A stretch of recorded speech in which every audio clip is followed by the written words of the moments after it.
श्री कृष्ण कोमलताई. जय श्री कृष्ण. प्रार्थना. वसुदेव सुतं देवं कंसचाणूरमर्दनं देवकी परमानन्दं कृष्णं वन्दे जगद्गुरुं. कृष्णं वन्दे जगद्गुरुम्. ॐ पार्थाय प्रतिबोधितां भगवता नारायणेन स्वयं व्यासेन ग्रथितां पुराणमुनिना मध्ये महाभारतम् अद्वैतामृतवर्षिणीं भगवतीम् अष्टादशाध्यायिनीम् अम्ब त्वाम् अनुसन्दधामि भगवत् गीते भवद्वेषिणीम्. नमोऽस्तु ते व्यास विशाल बुद्धे उल्लारविन्दायतपत्रनेत्र येन त्वया भारत तैलपूर्णः प्रज्वालितो ज्ञानमयः प्रदीपः. गुरुर्ब्रह्मा गुरुर्विष्णु गुरुर्देवो महेश्वरः गुरुः साक्षात् परब्रह्म तस्मै श्री गुरवे नमः. तस्मै श्री गुरवे नमः. दुसरा अध्याय अत्यंत महत्वपूर्ण असा हा अध्याय. पुढे असं म्हणतं की या अध्यायाचा अभ्यास केला की या अध्यायामध्ये संपूर्ण सार आलेला आहे असं म्हणतात. म्हणजे कर्म ज्ञान या सर्व विविध जे घटक आपण म्हटले तशी गीता 3 भागांमध्ये 6 अध्याय हे विभागले गेले आहेत असं म्हणतात. पण असं जरी असलं तरी या अध्यायामध्ये सर्वच गोष्टींचा उहापोह एकसाथ झालेला आहे. त्यामुळे हा अत्यंत महत्वपूर्ण मानला गेलेला असा हा अध्याय, ज्यामध्ये भगवंतांनी उपदेश करताना अर्जुनाला उपदेश करताना सामान्य लोकांसाठीही बऱ्याचशा गोष्टी सांगितलेल्या आहेत. आपण 35 श्लोकांपर्यंत पोहोचलो होतो. 36व्या श्लोकापासून पुढे जाऊया. आत्मतत्व काय असतं त्याचं वर्णन करत असताना त्याचं वर्णन झाल्यानंतर त्याची गुण आणि त्याची वैशिष्ट्य भगवंतांनी सांगितली आणि पुन्हा पुन्हा या सर्व गोष्टी समजावून सांगत असताना यातूनच पुन्हा तू युद्ध करण्यास प्रवृत्त हो. तू तुझं कर्म करण्यास, जे तुझं कर्म आहे त्या कर्मासाठी तू प्रवृत्त हो हे सांगण्याचा त्यांचा जो विचार आहे तो या ठिकाणी आपल्याला दिसतो. 36वा श्लोक आपण बघूया. अवाच्यवादांश्च बहून् वदिष्यन्ति तवाहिताः निन्दन्तस्तव सामर्थ्यं ततो दुःखतरं नु किम्. अवाच्यवादांश्च बहून् वदिष्यन्ति तव हिताः निन्दन्तः तव सामर्थ्यं ततः दुःखतरं नु किम्. च म्हणजे आणि तव अहिताहा तुझे जे शत्रू आहेत, अहितकारक जे लोक आहेत म्हणजे तुझे जे शत्रू आहेत ते तव सामर्थ्यम निंदंतः तुझ्या सामर्थ्याची निंदा करतील. बहुन अवाच्यवादान वदिष्यन्ति.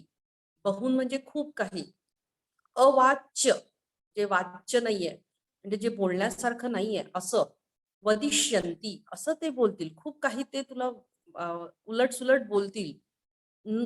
नु ततः दुःखतरम किम. मग याहून दुःखतर, याहून अधिक दुःखकारक काय तुझ्यासाठी काय होईल.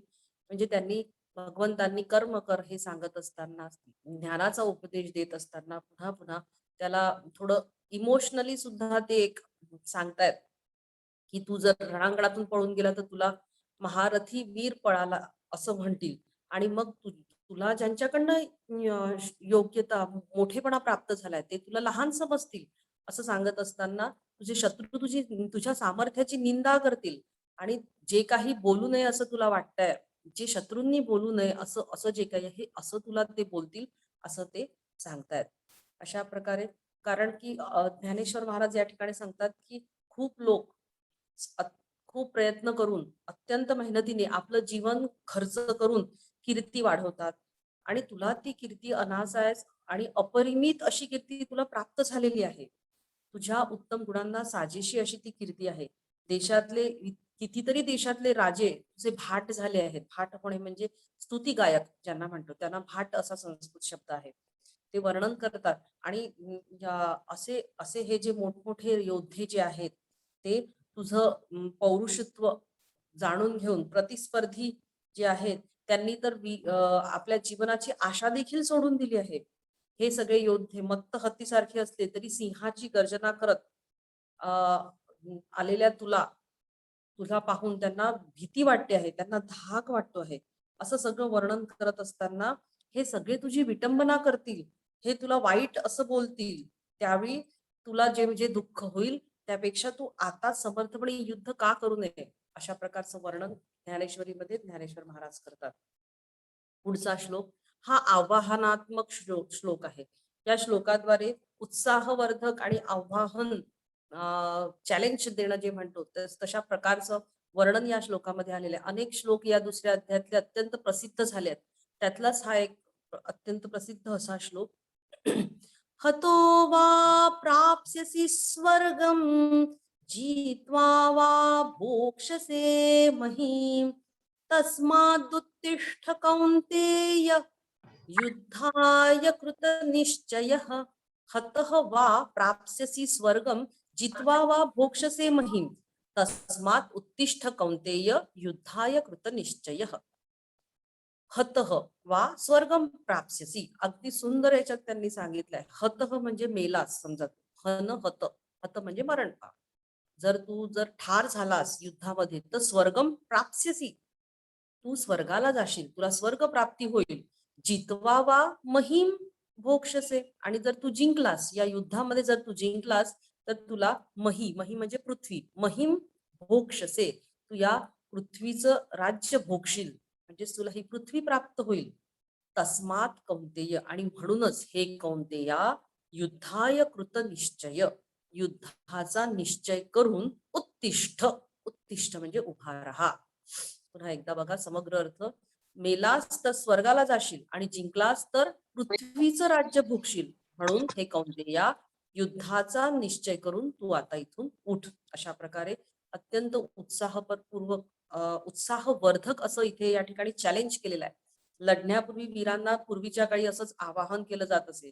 योद्धा समोरासमोर असला की आणि तो समजा मृत्यू पावला तर त्याला स्वर्ग मिळतो, ही धारणा मोठमोठ्या योद्ध्यांना त्यामुळे युद्ध करण्यासाठी प्रवृत्त करत असायची. काही ना काहीतरी आपल्याला सुख मिळणारच आहे. आपण मेलो किंवा जिंकलो, दोन्ही प्रकारे जरी आपण कुठल्याही अवस्थेत राहिलो तरी आपल्याला काही ना काहीतरी आनंद नक्कीच आहे. अशा प्रकारची भावना, अशा प्रकारची धारणा त्यावेळी युद्धामध्ये लढणाऱ्या सैनिकांमध्ये रुजवली जायची, आणि तेच वर्णन इथे आलेलं आहे. पुढचा श्लोक हा कर्मयोग दाखवतो. हळूहळू आपण आता कर्मयोगाकडे आणि त्यानंतरच बुद्धी योगाकडे वळणार आहोत. म्हणजे एकाच आपण लाटेवर वाहत असताना हळूहळू आपण दिशा बदलत जातो आहे. आता कर्मयोगाचं वर्णन इथे केलेलं आहे. समदुःखे समे कृत्वा लाभालाभौ जया जयौ ततो युद्धाय युज्यस्व नैवं पापमवाप्स्यसि. अत्यंत महत्वपूर्ण असा हा श्लोक. हा देखील श्लोक बरेच जण पाठ करतात. सुख दुःखे समे कृत्वा लाभालाभौ जया जयौ ततः युद्धाय युज्यस्व न एवं पापम अवाप्स्यसि. सुख दुःखे लाभालाभौ जया जयो, असे 3 भाग सांगितले. याला द्वंद्व म्हणतात. सुख दुःख, लाभ हानी किंवा जय पराजय, या सर्वांवर साधक संजीवनीमध्ये बरंच लिहिलेलं आहे विवरण. आपण खूप विवरणामध्ये जात नाही, कारण मला माहिती आहे आपल्याला मुख्य आपण संक्षिप्त रूपाने गीता बघतो आहे. आपल्याला एक साधारण अर्थ कळला आणि माझ्या या सांगण्याच्या माध्यमातून, थोड्याफार अभ्यासाच्या माध्यमातून तुमच्यापर्यंत गीता पोहोचली आणि तुम्हाला अर्थ कळला की त्यानंतर तुम्हाला नक्कीच गोडी निर्माण होईल आणि त्या गोडीतूनच आपण पुढे याचा अभ्यास कराल गीतेचा. एवढाच फक्त हा या गीता सांगण्याचा, अर्थ सांगण्याचा प्रपंच आहे. त्यामुळे खूप डिटेलमध्ये मी जात नाही, कारण याचं एकेका शब्दाचं वर्णन करायला गेलं तर शेकडो पानांनी वर्णन केलेलं आहे इथे. त्यामुळे आपण फक्त थोडक्यात बघूया. सुख दुःख लाभ हानी आणि जय पराजय समे कृत्वा, समान करून, ततः त्यानंतर, मग युद्धाय युज्यस्व, युद्धाकरिता युज्यस्व म्हणजे तयार हो. एवं अशा प्रकारे, अशा प्रकारच्या भूमिकेने पापम न अवाप्स्यसी, अशा प्रकारची जर तुझी भूमिका राहिली तर तुला पाप मिळणार नाही किंवा पाप लागणार नाही. पुन्हा एकदा बघा, सुख दुःख, लाभ हानी, जय पराजय यांना समान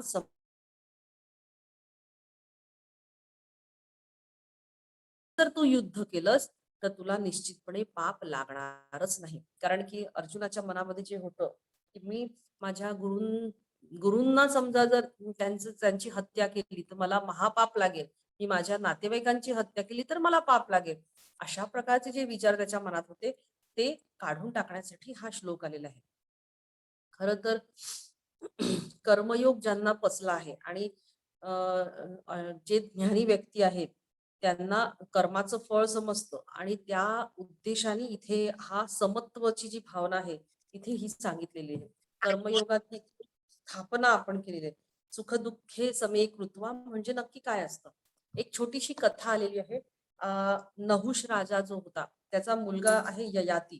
तो तरुण असताना अत्यंत सामर्थ्यवान होता. ययातीचे आपण बरेच वेगवेगळे तुम्ही कथा कादंबऱ्यांमध्ये ययातीला बघितलंय, पण ते तिथे थोडस एक्झॅगरेशन होतं एखाद्या व्यक्तिरेखेचं, कारण ती कथा म्हणून सांगितल्या गेली असते. तर हा जो ययाती होता तो युद्ध सामर्थ्य आणि विविध कौशल्यामध्ये अत्यंत निपुण होता आणि तो एकदा एक स्पर्धा ठेवण्यात आली आणि त्यामध्ये तो सर्वश्रेष्ठ असा तरुण ठरला. एक शेवटची अजून एक स्पर्धा होती ती म्हणजे एका अवखळ अशा घोड्यावर त्याला खोगीरा शिवाय स्वार व्हायचं होतं आणि रिंगणामध्ये 3 फेऱ्या मारणे असं एक चॅलेंज त्याला गेलं होतं. तो घोडा इतका अवखळ होता की तो कुणाला पाठीवर बसूच देत नव्हता आणि कोणी स्वार झाला तर त्याला उखडून तो खाली फेकून देत असायचा. अशा प्रकारे त्या तो घोडा असताना ययातींनी ते चॅलेंज स्वीकारलं. त्याची जेव्हा वेळ आली तेव्हा त्यांनी घोड्याची आयाळ धरली आणि एका झेपेतच तो मांडी टाकून ठोकून त्याच्यावर तो त्या घोड्यावर आरूढ झाला. आता घोड्याला सुद्धा त्याच्या सामर्थ्याची कल्पना आली आणि त्याने निमूटपणे ययातीला आपल्या पाठीवर घेतलं आणि तो फेऱ्या मारू लागला. ज्या घोडेपासून ती पूर्ण स्पर्धा चालू होती तिथे 3 फेऱ्या मारायच्या होत्या, 3 गोल राऊंड मारायचे होते. त्याच्या बाजूने राजा राणी आणि सगळा परिवार बसला होता आणि अशा प्रकारे प्रत्येक फेरी झाली की सगळे लोक मोठमोठ्याने जल्लोष करत होते. हे सुरू असताना जेव्हा तिसरी फेरी झाली तेव्हा तिसरी फेरी अगदी संपायलाच आली होती आणि विजयाच्या घोषणा सगळेजण देऊ लागले. त्याच्या आईच्या डोळ्यात अगदी कौतुकाचे भाव होते आणि आता अगदी जिथनं सुरू होणार त्याच्या अगदी थोडंसं अंतर शिल्लक राहिलं होतं. त्याच वेळी आपलं कौतुक किती जण करतायत हे बघण्यासाठी सहज ययातीने मागे वळून पाहिलं आणि त्या अगदी 2-3 क्षणांसाठी त्याची मांडी किंचित ढिली झाली आणि ते घोड्याला समजलं आणि त्याने त्याला उडवून दिलं आणि मग त्याच्या शरीराची हाडं मोडली. सुख म्हणजेच या कथेचा उद्देश हा आहे की सुख आणि दुःख ह्यांच्या संवेदना जेव्हा आपल्याला प्राप्त होतात तेव्हा त्यांच्यावर नियंत्रण आपल्याला ठेवणं फार आवश्यक असतं. आपण जी कल्पना करून पूर्वीची कर्म करत आली आहोत तीच कर्म आपल्याला अखेरपर्यंत मनावर नियंत्रण ठेवून करायचीच असतात. हे सगळं करत असताना आपल्याला खूप सावध राहणं आवश्यक आहे. समत्वाची भावना ठेवणं आवश्यक आहे. हा श्लोक आपल्याला हे अगदी निश्चितपणे व्यवस्थित सांगतो आहे. अर्जुन आणि आजचे विद्यार्थी यामध्ये काय साम्य आहे इथे देखील आपल्याला थोडंसं जाणून घेऊयात की हा जो श्लोक आहे हा उपदेशात्मक असला तरी याचं महत्व प्रत्येकालाच आहे. परीक्षेचा अभ्यास जेव्हा आपण करतो, जेव्हा जशी जशी परीक्षा जवळ येते तसतसं अभ्यास जो करतो त्या विषयाचं आकलन हळूहळू कमी व्हायला लागतं. अभ्यास कितीही जास्त केला आणि कितीही वेळ केला तरी ती ग्रहण क्षमता आहे ना ती थोडीशी कमी कमी होत जाते. त्यामुळे काही फारसं आपल्याला समजत नाही असं आपल्याला वाटायला लागतं आणि यामुळेच आत्मविश्वास जातो. याचं कारण काय असतं तर बहुतेक वेळा अपयश आणि त्याचे दुःखद परिणाम काय होतील याचा विचार आपल्या मनात येत राहतो आणि ते विचार अभ्यासाच्या विषयाला मन एकाग्र करू देत नाहीत. सतत मनामध्ये वाईट विचारच येत राहतात आणि हे होण्याचं काय कारण त्याचं कारण हे असतं की अभ्यास केला तरी अभ्यासामध्ये एकाग्रता लागत नसते. कारण मनाला कोणत्याही परिस्थितीत मी स्थिरच ठेवीन हा जो विवेक आहे हा विवेक आपल्या मनाला नसतो आणि त्यामुळेच सगळे विद्यार्थी असो किंवा साधक असो, यांना भगवान श्रीकृष्ण अर्जुनाबरोबरच हेच सांगत आहेत की कर्म करण्यापूर्वी अंतःकरणामध्ये समम कृत्वा ही जी भावना आहे, समे कृत्वा ही जी भावना आहे, म्हणजेच स्थिर भाव ठेवून आणि मग ततः म्हणजे ते कर्म करावे. हे फार महत्वाचं आहे. मुख्य कर्म करण्यापूर्वी आधी आपल्याला आपलं मन स्थिर करणं जे आहे ते आपल्याला, ती सवय आपल्याला आपल्या मनाला आपल्याला लावून घेणं फार आवश्यक आहे. सुख दुःखाच्या, कारण पुढे जेव्हा तुम्ही कर्म करणार तेव्हा सुख किंवा दुःख मिळणार, तुम्हाला लाभ हानी होणार, जय पराजय होणार, आणि यामध्ये त्या सर्व गोष्टींमध्ये भविष्यकालीन हे ज्या ज्या काही घटना घडणार आहे त्यामध्ये आपलं मन अस्थिर होणार नाही याची आपल्याला जाणीव राहिली पाहिजे. आणि त्याकरता म्हणून सुख दुःखे समेकृत्वा हे जे आहे हे अत्यंत महत्वाचे आहे. इव्हन याकरिता स्वामी विवेकानंद देखील म्हणतात की सुख आणि दुःख हे जीवनाचे महान शिक्षक आहेत. थोर विभूतींच्या जीवनांचं अनुशीलन म्हणजे परीक्षण जर आपण केलं तर असं दिसतं की सुस्थिती आणि श्रीमंती यापेक्षाही, ऐका, सुस्थिती आणि श्रीमंती यापेक्षाही विपन्नावस्था आणि दारिद्र्य यांनीच त्यांना अधिक शिकवलेलं आहे. स्तुतीपेक्षा त्यांना निंदेनेच जास्त त्यांच्या ज्ञानाग्नीला तीव्र केलेला आहे. सुखापेक्षा दुःख हा महान शिक्षक आहे, कारण सुखात असलेल्या माणसाला फारसं काही शिकण्याची इच्छा नसतेच, पण दुःखी माणूस मात्र शिकून पुढे जात असतो. असं इथे विवेकानंदांचं देखील तेच म्हणणं आहे. सुख दुःख हे जीवनाचे महान शिक्षक आहेत असं त्यांनी म्हटलेलं आहे. आपण पुढचा श्लोक बघूया. या 39व्या श्लोकापासून 53व्या श्लोकापर्यंत आता बुद्धियोग सुरू होतो आहे. एषा ते भिहिता सांख्ये बुद्धिर्योगे त्विमां शृणु बुद्ध्या युक्तो यया पार्थ कर्मबंधं प्रहास्यसि. एषा ते अभिहिता सांख्ये बुद्धिः योगे तु इमां शृणु बुद्ध्या युक्तः यया पार्थ कर्मबंधं प्रहास्यसि. हे पार्थ, हे पार्था, एषा ते सांख्ये बुद्धिः अभिहिता. एषा म्हणजे ही, तुला सांख्य तत्वज्ञानानुसार जी तत्वधारणा जी सांगितल्या गेली आहे ती, तू म्हणजे पण, बट या अर्थाने आहे. यया बुद्ध्या युक्त, ज्या बुद्धीने युक्त होऊन कर्मबंधम प्रहास्यसी, कर्मबंधन तू तोडून टाकशील. इमाम बुद्धिर योगे शृणु, ती ही जी बुद्धी योगाची जी धारणा आहे, ती जी कन्सेप्ट आहे ती तू आता ऐक. आता बुद्धियोग म्हणजे काय ते तू ऐक. पुन्हा एकदा त्याचा समग्र अर्थ सांगते. हे पार्था, तुला सांख्य मतानुसार जी मी तत्वधारणा होती ती मी सांगितली, पण आता ज्या बुद्धीने युक्त होऊन तू कर्मबंधन देखील तोडून टाकशील, ती बुद्धियोगाची धारणा आता तू ऐक. एषा ते अभिहिता सांख्ये बुद्धी योगे तू इमाम शृणु. आता त्याला तत्वज्ञानाविषयी अर्जुनाला सर्व काही सांगून झालेलं आहे, युद्ध करण्याची प्रेरणा दिलेली आहे, पण अंतःकरणामध्ये जी स्थिर ज्ञान धारणा आहे ती निर्माण होण्यासाठी एक त्यासाठी अनुकूलता पाहिजे ना. एखादी गोष्ट एखाद्याच्या मनात आपण जेव्हा रुजवण्याचा प्रयत्न करतो तेव्हा त्याची मानसिक स्थिती चांगली पाहिजे, तशा पद्धतीची पाहिजे, तरच तो ते समजून घेईल, अन्यथा त्याला ते समजणार नाहीच. हे तर अगदी सत्य आहे. जसं एखादं सुंदर रोपट जर आपण कुठून तरी आणलं आणि आपल्या घरी मातीत ते लावलं तर ते लगेचच ते फुलत नाही, कारण मातीचा आणि त्या रोपाचा जो आंतरिक संबंध असतो, जे इंटरनल बॉन्डिंग असतं, ते तयार व्हायला वेळ लागतो. तसंच हे ज्ञानाचं आहे. ज्ञानरूपी जेव्हा आपण जमीन भुसभुशीत करतो तेव्हाच आपल्याला ते आपलं जे आपल्या अंतःकरणात हे जे रोपट आहे हे उमलतं, ते फुलतं. त्यासाठी अंतःकरणाची जी भूमी आहे ती अनुकूल असावी लागते. ती मशागत करण्यासाठी आपल्याला विविध प्रकारची जी तत्वज्ञान आहे त्यांचा अभ्यास करावा लागतो. आणि मग येतो बुद्धियोग. बुद्धियोग म्हणजे काय?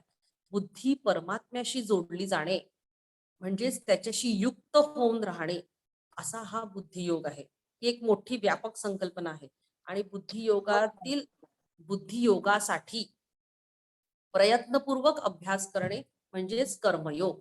म्हणजे कर्मयोगाद्वारेच आपण ज्ञानयोग किंवा बुद्धियोगाकडे आपण वळू शकतो. आणि इथे सगळ्यात शेवटी या श्लोकात म्हणतात कर्मबंधम प्रहास्यसी. हा जो पर्टिक्युलर श्लोक आहे हा बुद्धियोग बद्दल माहिती सांगतो आणि त्याचबरोबर त्याचे चांगले परिणाम सुद्धा सांगतो आहे की या भूमिकेतून जर कर्म करत राहिला तर तुला कर्माचं बंधन येणार नाही.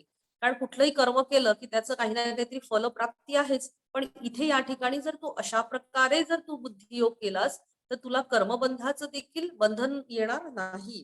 म्हणजे तू कर्मात राहून तू ज्ञानमय अवस्था प्राप्त करू शकतो. आता हे बुद्धियोगाचं आचरण कसं करावं तर हे यासाठी पुढचा श्लोक. निहाभिक्रमनाशोऽस्ति प्रत्यवायो न विद्यते स्वल्पमप्यस्य धर्मस्य त्रायते महतो भयात्. न इह अभिक्रमनाशः अस्ति प्रत्यवायः न विद्यते स्वल्पम अपि अस्य धर्मस्य त्रायते महतः भयात्. इह इह म्हणजे यामध्ये. आता यामध्ये म्हणजे कशात तर या कर्मयोगामध्ये अभिक्रम नाशः न असती. अभिक्रम नाशः म्हणजे आरंभ जो आहे ज्याच्या उद्देशाने आपण कर्म सुरू केले आहे त्याचा नाश होत नाही. प्रत्यवायः न विद्यते. प्रत्यवाय म्हणजे विपरीत उलट असे उद्देश जो काही आहे त्या उद्देशा विपरीत असं आपल्याला फळ पण मिळत नाही. अस्य धर्मस्य स्वल्पम अपि.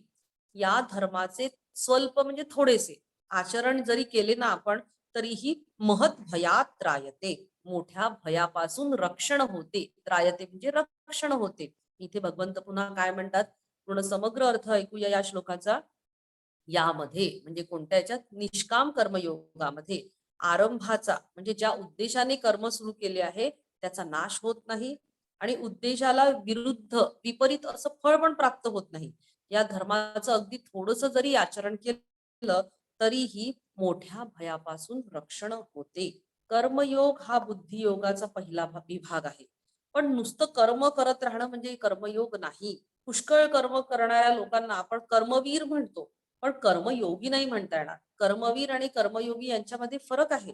योग म्हणजे ईश्वर तत्वाशी आपली बुद्धी जी आहे ती युक्त होणे म्हणजे जोडली जाणे. हा कर्मवती माणसाचा जरी उद्देश असला जर असा असेल जो कर्म करतो त्याला त्याचा उद्देश जर अशा प्रकारचा राहिला तर मग तो कर्मयोगी होतो. कर्मयोग आचरण करत असताना बुद्धी केवळ कर्म आणि व्यवहाराला जोडली गेली आणि देवाकडे आणि किंवा ज्ञानाकडे जर ती गेली नाही तर मग मात्र मूळ उद्देश जो आहे त्याचा नाश होणार. बरेच लोक काय करतात फक्त कर्म करतात कुठलं ना कुठलं तरी कर्म करत राहतात. पण नुसतं कर्म करणे म्हणजे कर्मयोग नाही. ते कर्म ते आपण जे काही करतो आहे त्याचा आपण जे आपण कनेक्टिव्हिटी आहे जी जी जोड आहे ती आपण देवाकडे किंवा अध्यात्माकडे किंवा त्या परमतत्वाकडे जर नेली तर तो कर्मयोग होतो. जसं की आपण नुसतंच रामाकडे बघत राहिलो तर रामाकडे बघत राहिल्याने होणार नाही. तर रामामध्ये राहून ते कार्य करणं राम माझाच आहे असा विचार करून जेव्हा आपण कार्य करतो तेव्हा त्या कर्माचं आपल्याला फळ मिळतं. आणि असं जर आपण विचार नाही केला तर आपल्याला त्याचं मूळ जे उद्दिष्ट आहे त्यापासून आपण दूर जातो. पुढचा श्लोक बघूया. व्यवसायात्मिका बुद्धिः एकेह कुरु नन्दन बहुशाखा ह्यनन्ताश्च बुद्धयो व्यवसायिनाम्. व्यवसायात्मिका बुद्धिः एका इह कुरु नन्दन बहुशाखाः हि अनन्ताः च बुद्धयः अव्यवसायिनाम्. कुरुनंदना हे अर्जुना इह इह म्हणजे ही कोणती तर बुद्धियोगाच्या रूपाने जी सतत कर्म करत आहे ती जी बुद्धी आहे एका म्हणजे ती एकच आहे. व्यवसायात्मिका बुद्धी ही निश्चयात्मक बुद्धी असते. अव्यवसायीनाम बुद्धयः बहुशाखा अनंताः. पण अव्यवसायी म्हणजेच अविवेकी म्हणजे सकाम कर्म करणारे जे लोक आहेत त्यांची जी बुद्धी आहे बहुशाखा अनंताः. त्याच्या बुद्धीला बहुशाखा शाखा म्हणजे फांद्या वेगवेगळ्या भरपूर फाटे फुटलेल्या आणि अनंताहा अनंत दिशांनी धावणाऱ्या अशा त्याची बुद्धी असते. असं वर्णन इथे केलेलं आहे की माणूस स्वतःचा म्हणजे एकदा समग्र अर्थ बघूया. हे अर्जुना इह म्हणजे ही निष्काम बुद्धियोगाच्या या कल्याणकारी मार्गामध्ये ही ध्येय असलेली एक निश्चयात्मक अशी ही बुद्धी असते. अविवेकी मनुष्यांची बुद्धी मात्र कशी असते, पुष्कळ फाटे फुटलेली आणि अनंत दिशांनी धावणारी अशी असते. माणूस स्वतःचा विकास करत असतो आणि तो विकास करत असताना आपलाच विकास व्हावा अशी त्याची वृत्ती असते. पण केवळ कल्पनेतल्या मनोऱ्यांनी नुसतंच मी मोठा होईल असं म्हटल्याने माणूस मोठा होत नाही. आणि मोठेपणा मिळाल्यानंतर त्याचा अहंकारही बाळगू नये असं सगळेजण म्हणतात. पण मोठे होऊच नये असं कोणी म्हणत. मोठं होणं पण महत्वाचं आहे.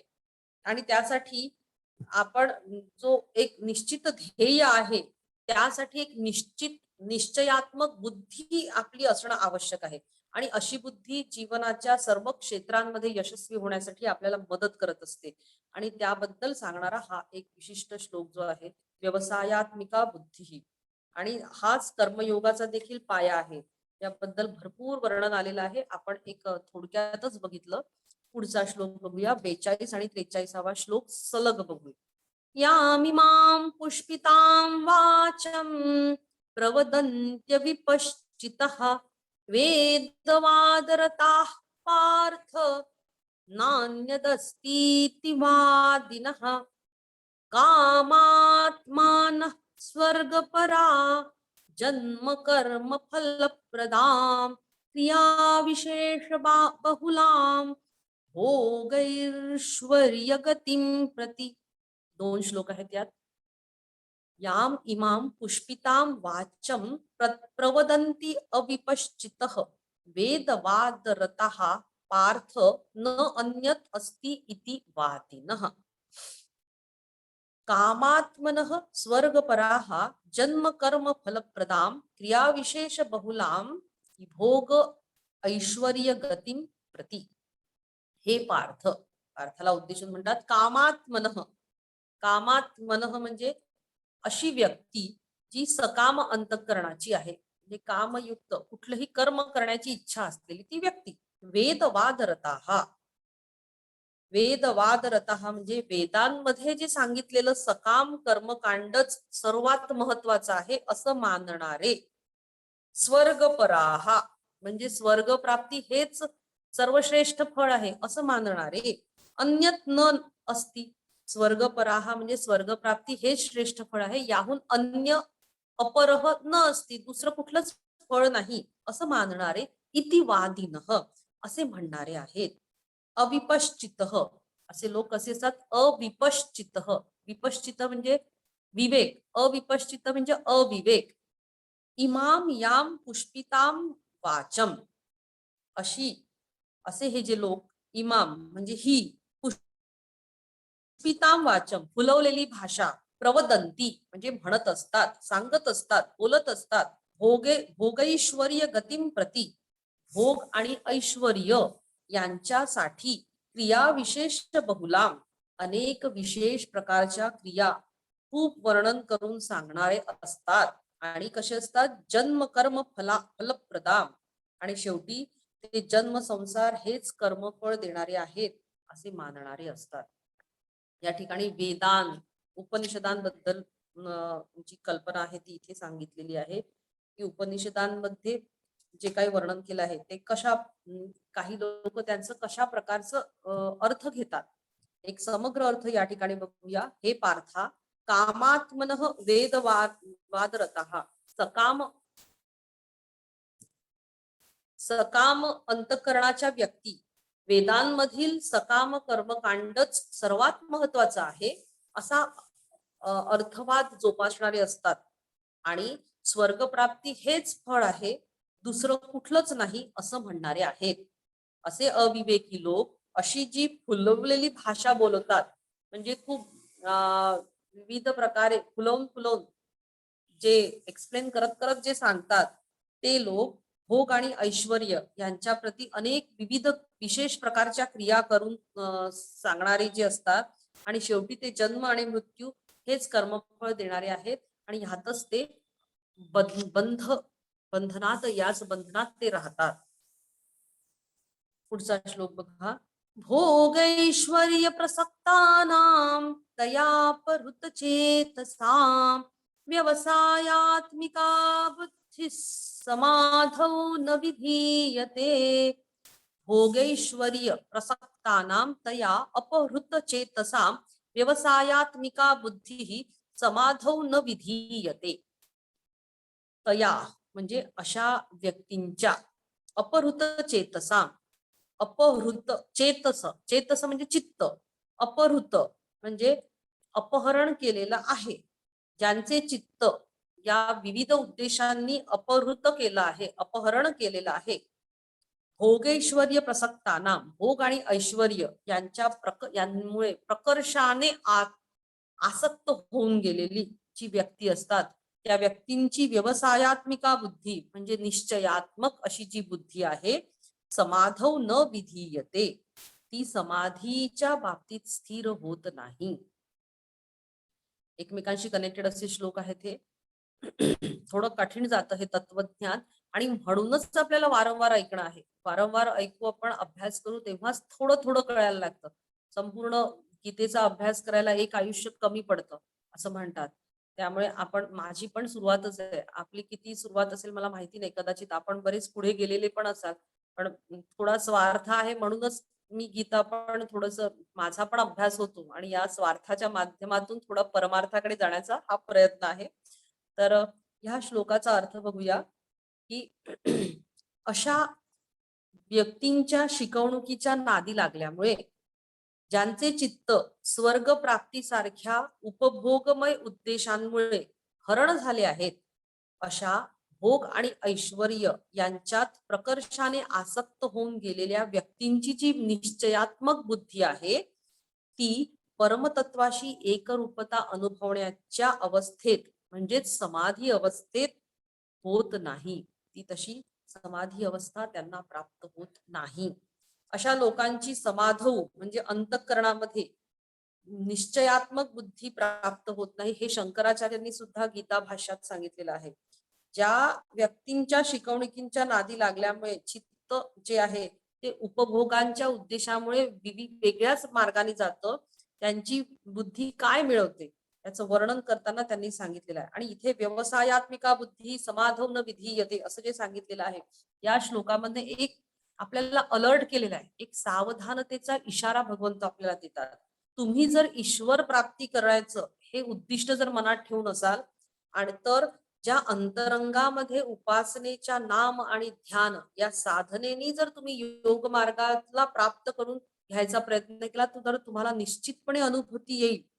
पण त्या चित्ताच्या अवस्थेमध्ये असताना अनुसंधान करण्याची जी प्रक्रिया सुरू असते, त्यातूनच हळूहळू समाधी अवस्था प्राप्त होते. ही समाधी अवस्था कामनात्मक उद्देश असलेल्या व्यक्तींची होत नाही. जे काही सकाम कर्म करणारे असतात, यातून मला काहीतरी मिळेल असा विचार करणारे असतात, त्यांना ती समाधी अवस्था, त्यांची बुद्धी या समाधी अवस्थेतून जात नाही. कारण त्याचं कारण म्हणजे कामनांमुळे चित्ताला जे चांचल्य प्राप्त होते, जी चंचलता प्राप्त होते, ते त्याचं मुख्य कारण आहे. शंकराचार्य म्हणतात की अशा व्यक्तींच्या अंतकरणात अशी व्यवसायात्मिका बुद्धी जी आहे, बुद्धीचं वर्णनच सांख्य तत्वज्ञानामध्ये केले आहे की व्यवसायात्मिका बुद्धी असं एक वर्णन नेहमीच येतं. बुद्धीचा व्याख्या करताना व्यवसायात्मिका बुद्धी असंच केलेलं जातं. तर ही जी बुद्धी आहे ही निपजत नसते. कोणत्याही अर्थाने जर पाहिलं तरी परमात्म्याशी जर आपल्याला एकरूपता साधायची असेल, तर उपासनेचं कर्म हे पूर्णपणे निष्कामतेनेच करणं आवश्यक आहे, असा इशारा इथे गीतेने दिलेला आहे.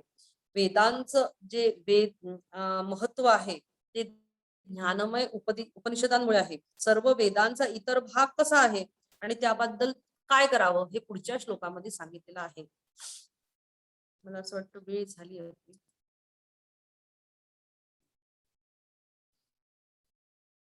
कारण हा श्लोक जो आहे पुढचा तो अत्यंत महत्वाचा आहे, 45वा श्लोक, आणि त्यामध्ये बरंच वर्णन दिलेलं आहे.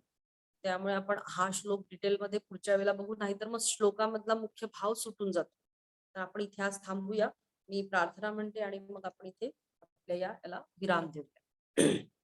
योगेशं सच्चिदानंदं वासुदेवं व्रजप्रियं धर्म संस्थापकं वीरं कृष्णं वन्दे जगद्गुरुं कृष्णं वन्दे जगद्गुरुं.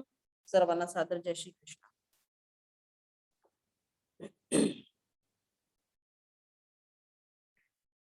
काही मीटिंग एंड आपण करू का? हा बोला. हा नाही आपण बोला तुम्ही काहीतरी बोलत होता. हा नाही काय की आपण ज्या उद्देशाने करतो आहे त्यामध्ये थोडा थोडा भाग जो आहे हा जरा कठीण भाग आहे. बराच अभ्यास केल्यानंतर त्यातलं अगदीच फार काही काही ठिकाणी तर मी बऱ्याच ज्या गोष्टी आहेत ज्ञानात्मक त्या सगळ्यांच्या म्हणजे सगळ्यांना रुचतील पटतील असं नाही. आणि आपण आता प्राथमिक स्तरावर आहोत त्यामुळे खूप डिटेलमध्ये मी जात नाही. कारण खूप डिटेलमध्ये गेलं तर मग ते ज्ञान इतकं जास्त होऊन जातं की कधी कधी मग बुद्धीला जरा जडत्व प्राप्त होतं. आणि म्हणूनच थोडक्यात घेतोय आपण. कारण आपल्या ग्रुपचं नावच संक्षिप्त अर्थाने आहे. आता अनेक असे ग्रुप आलेत ज्या ग्रुपच्या माध्यमातून वेगवेगळे म्हणजे प्रकारे माहिती दिली जाते. तुम्हाला तिथून ऐकायचं असेल तुम्ही ऐकताच निश्चितपणे. पण या सर्व माध्यमातून फक्त एकच उद्देश हा आहे की आपण गीतेशी अटॅच राहावं. ते फार महत्वाचं आहे. आणि लवकरच विष्णू सहस्त्रनाम जे आहे त्याची मी एक बॅच घेणार आहे. ती पक्की झाली की मी सांगते. पण आपल्या इथनं या म्हणजे प्रायव्हेट जसं मी मागच्या वेळेला रामरक्षा घेतलं तसं घेणार नाही. तर त्यांच्याशीच कनेक्ट होऊन घेणार आहे. ज्यांना करायचं असेल ज्यांचं रजिस्ट्रेशन झालं असेल त्यांचं ठीकच आहे.